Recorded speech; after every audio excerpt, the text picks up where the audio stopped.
రండి అయ్యా, రండి రండి. ఆ రోజు రాముడు రాయి తొక్కితే అహల్యకు శాప విమోచనం అయింది. ఈ రోజు తమరు మా గడప తొక్కితే మా ఇంటికి పాప విమోచనం అయింది. రండి.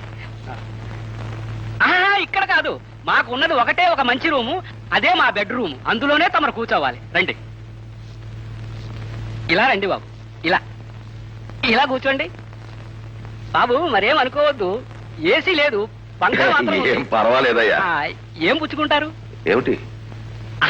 భోజనానికి ముందు కొంచెం ఏదో ఒకటి పుచ్చుకోవాలి కదా. చేసావేమిటి? తెలుసు కదా బాబు.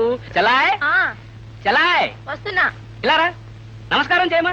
ఇలా ఇలా రా బాబు. మా చెల్లాయ్,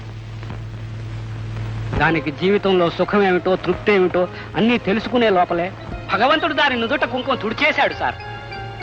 అయ్యా నిజంగా మీరేం అనుకోకపోతే ఒక మాట చెప్తాను. మిమ్మల్ని చూస్తూ ఉంటే నాకు దుఃఖం ఆగదు సార్. అలాగే మా చెల్లాయిని చూస్తున్నా దుఃఖం ఆగదు.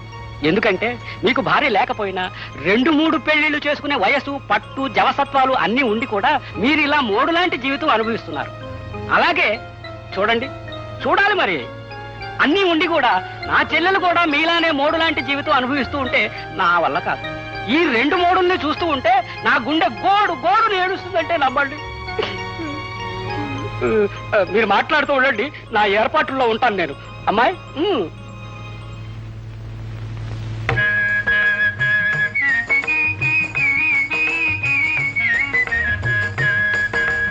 పేరు రతి. మీ భార్య గారు పోయి ఎన్నాళ్ళైంది?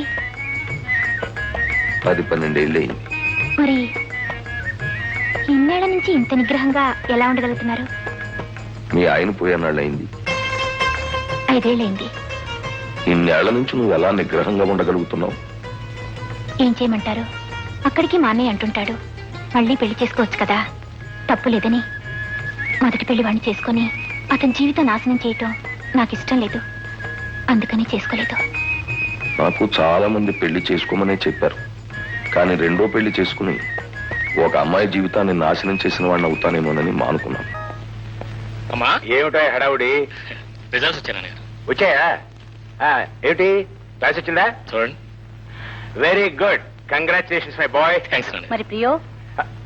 ఆ సంగతి వేరే అడగాలంటే వీడు పాస్ అయితే ప్రియ ఆటోమేటిక్ గా పాస్ అవుతుంది. ఆటోమేటిక్.